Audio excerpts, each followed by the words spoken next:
Hello, my name is Steve Gearhart. This is the Unagi Observer. Today I'm going to talk about a little band that people who watch anime kind of know. They're attached to the anime called Fooly Cooly. And if you know that, then you probably know that I'm going to be talking about The Pillows. So what The Pillows are really known for, like I said, is their attachment to the Fooly Cooly anime. They did 2 songs in the original first season, and that really got them on the map here in America. They got really popular. Their songs were very well received, those 2 songs. And just when you hear those songs, Ride on the Shooting Star and a couple other ones, you instantly think of Fooly Cooly. Vespas and guitars coming out of the heads and things like that. But they've actually been around even longer than that. So the anime came out in 2002, or actually came to America in 2002. The songs were written and made about a year and a half before that, but they've actually been around longer than that. They actually were formed in 1989. Now the thing about the Pillows is this: they're not your typical Japanese band. And what I mean by that is that they're not your typical J-pop band that's attached to an anime. So, you have the bands like Larkin Cell and people like that who do a lot of anime work, Yoko Kanno and things, all those guys. And they do wonderful work in their songs. I love their songs.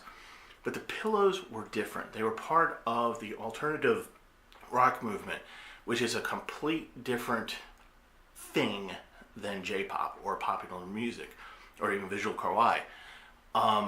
It's just very stripped down. It's very basic music. It's very, don't want to call it grunge, but it's kind of in that area. So the Pillows were a group of guys who were alternative rock musicians, and which meant that their careers were going nowhere.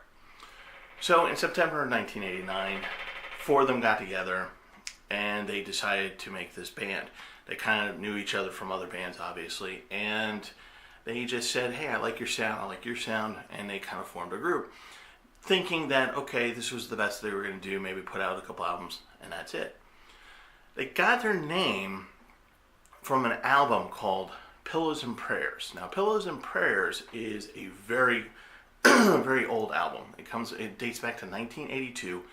It's from almost unknown musicians in Britain, from Cherry Records, and it's a compilation album. I actually used to have it. If you listen to Pillows and Prayers, you're definitely hear the work of the Pillows in there. That's where they got their inspirations from.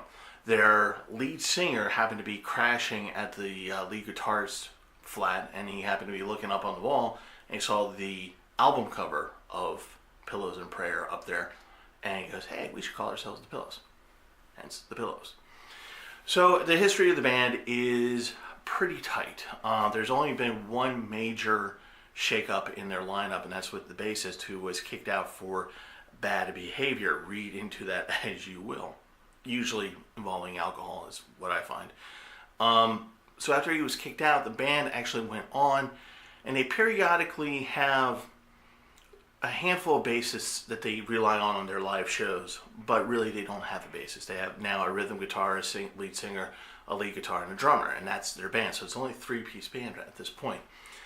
And after doing 22 albums, yes, 22 albums, they are still together. They still have that really good alternative sound.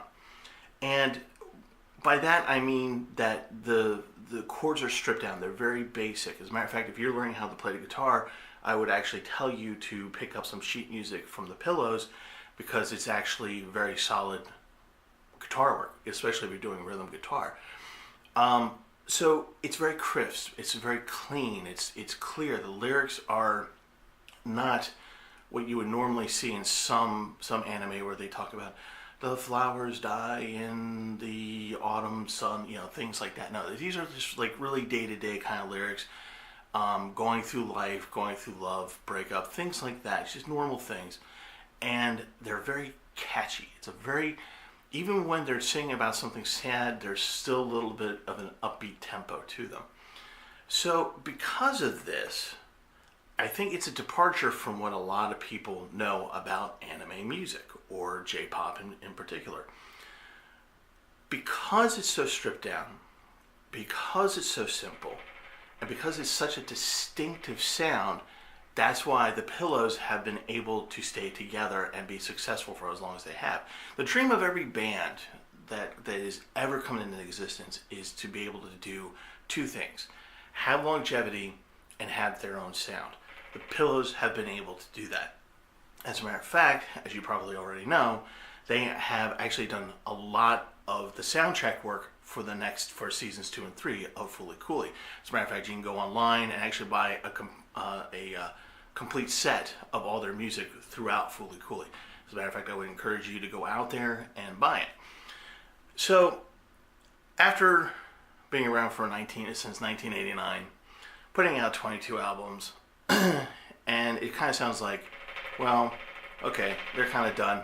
Nope, they're still going. They're still making an album. As a matter of fact, they pulled out an album last year, and it was actually pretty good. But what I would tell you to do is this. The Fooly Cooly music is awesome. I love it. Go listen to it. Listen to their other stuff. Listen to their earlier things. Their earlier things are a little bit harder. It's a little bit edgier. The chords are a little bit more slurred, but purposely so. It's almost like a post-punk sound to it. As they evolve, and just listen to their evolution from that to the alternative music, where things have a more syncopated beat. The chord progressions are, while still simple, are very good. There's a very good beat to it. And of course the lyrics and the voice, top notch. Very distinctive. I would tell you that after you watch this video, and we're going to put the link down below, is you should listen to on YouTube Runner's High. And Runner's High is, I think, their best album, one of their best albums. It came out in 2009. And if you happen to like that, not just the Fooly Cooly stuff, but that and maybe some of the other stuff, I would encourage you to please show them some love and buy their albums.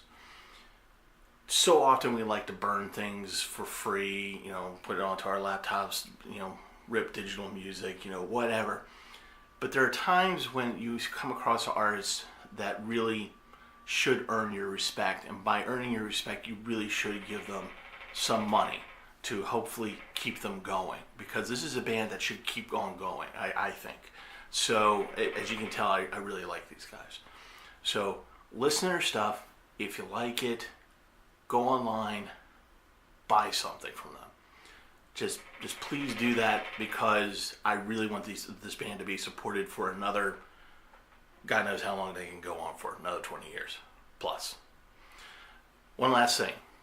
Their logo, the messed up teddy bear, is an actual messed up teddy bear.